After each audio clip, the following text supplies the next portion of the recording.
Attract business to Pennsylvania. Businesses always want to go to a state where the tax burden is low. Now, the governor has talked about finally phasing out the capital stock franchise tax. He's talked about lowering the corporate net income tax, which is all well and good. But in Pennsylvania, 80% of workers, 80% of non-government workers actually work for small business.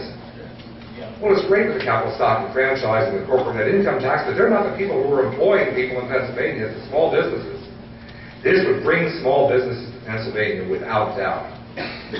And we talk about Keystone Opportunity Zones. I don't know if you know what they are, but KOZs are special exceptions granted in areas or to certain companies that relieve them of the property tax burden for a fixed period of time in turn, and for them, in turn, coming to the state. Cabela's is the biggest example in Berks County. Cabela's was given a 10-year abatement. Yes, it attracts businesses to the state. Why not make the entire state a KOZ? If you can do it for one or two or three businesses, let all businesses come to the state. And worse with the KOZs, EA Games moved into Chester County about 15 years ago. EA Games is a software developer. You don't have a lot of physical stuff to move. They got a 10-year tax abatement for coming in, hired a lot of local people. The tax abatement ran out, and they moved out. That wouldn't happen if you turned the entire state into a KOZ. It would generate jobs for Pennsylvania. After debt service, the second largest fixed cost for Pennsylvania business is the property tax. We've talked to business owners. They say without a doubt, if their property tax was eliminated, they would expand their business and they would hire more workers. Create a massive stimulus for Pennsylvania. Homestead, farmstead property taxes in Pennsylvania right now are on the order of $8 billion a year. You saw the stimulus a couple of years ago in Washington. We borrowed up to the ears to pay for that. What would it do for Pennsylvania's economy to drop $8 billion into that economy annually? That's going to go back to people saving, people spending, generating more revenue for the property taxes. Just by giving the money back to the people who deserve it and letting them spend it as they wish. Increase personal wealth. A home's your largest investment. With no property tax to pay, you're going to be able to save that money to build a more secure future, and the value of your property is going to rise, just like the Monroe County properties.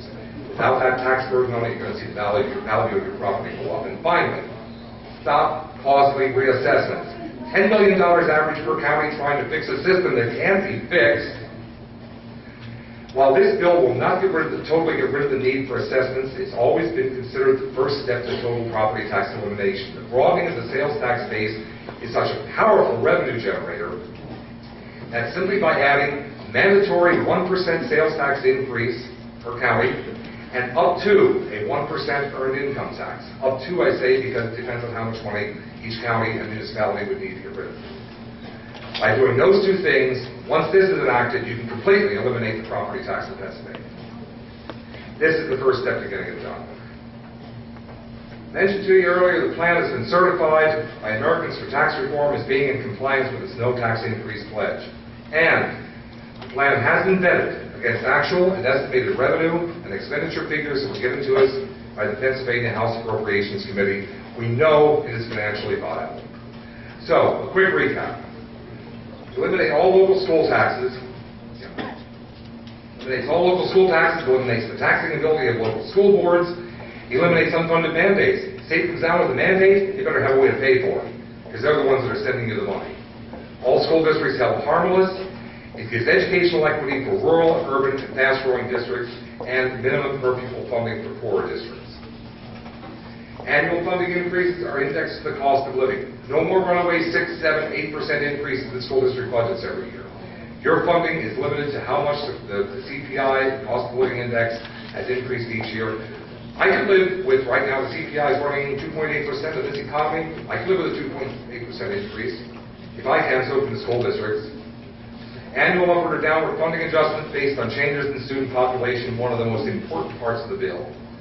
It's the only plan that addresses funding inequities and guarantees a quality education for all school children, and the only plan that completely replaces a broken, antiquated school system. This, even though we've changed Stan Hoar's original plan, basics of the funding and the distribution are still there. And the plan was thoroughly vetted over a number of years, studied by Economy.com and Fishkin Associates, both nationally recognized accounting firms, as absolutely one of the best things that can happen for Pennsylvania. It's the only plan that's happened to. And finally, utilizing the most broad-based tax available and the one that was originally enacted to fund public education. Sales tax was enacted in 1953 by Governor Fine at 1%. Its name in law is still the Pennsylvania sales tax for education. And that's one of the other reasons we want to use it. Finally, companion legislation for a constitutional amendment to forever forbid the use of property taxes to fund our schools. Best part of this is a clean bill. Very few bills coming out of Harrisburg don't have something in them that benefits a lawmaker or a special interest or somebody. This bill always has been and will continue to be, provided they don't mess with it, will continue to be an absolutely clean bill. The only people who benefit from it are the taxpayers of Pennsylvania and the school children of Pennsylvania. I can't tell you how many times I have given this talk and people come up to me afterwards and say, I hope they'll do something about it. Well, who's they? We're talking about the people in Harrisburg. They aren't going to do anything without being pushed into it. Or good luck, I hope you can do it. I can't do anything. It requires you. And that's the whole point of this tonight, to try to enlist you to help. Get involved. This elimination legislation can only be enacted with taxpayer support. It's a grassroots movement. You need as many people as possible to make your voices heard to your legislators. Spread the word to everybody you know. Send it to the PTCC website. And by the way, in the table in the back, there's sign-up sheets. Just leave me your email address, and you get the updates as I send them out. And there's also some quick fact sheets back there about what I talked about tonight. Tell everybody you know about it. Tell them what you've heard tonight. Let them know that it makes sense. Does this make sense to you? Yeah. Okay. Tell people about it. Let them know, when you talk to the lawmakers, let them know you don't want to hear anything more about property tax relief. You want elimination, period, and nothing else will get it done.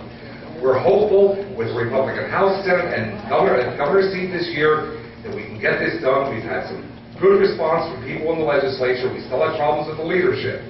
They're the ones who need to be pressured. Pressure your local people. They in turn talk to the leaders and say, we have to get this done. People have said to me, what can I do? PCTA meeting 2 years ago, we had a speaker who was a former California lobbyist. He told us that as few as 10 contacts with the legislature can be enough to make them change their mind on a position or change their vote. 10. If you can enlist just 9 more of your neighbors to call your representative and senator and tell them what you expect, it can make a huge difference and help to get this bill done. What we have to do, the special interests are always going to win when they go up against us, when it's us and them. Special interests will always win. Our challenge right now is to make the lawmakers more afraid of us than they are of the special interest money. And we can do that if you're willing to be the time. Please subscribe to the email updates in the back. Vote for questions. You can contact me at any time. It's on the website. I'll help you in any way I can. All we need for you guys to do now is to spread the word and help to get it out there and get the support we need to get this done.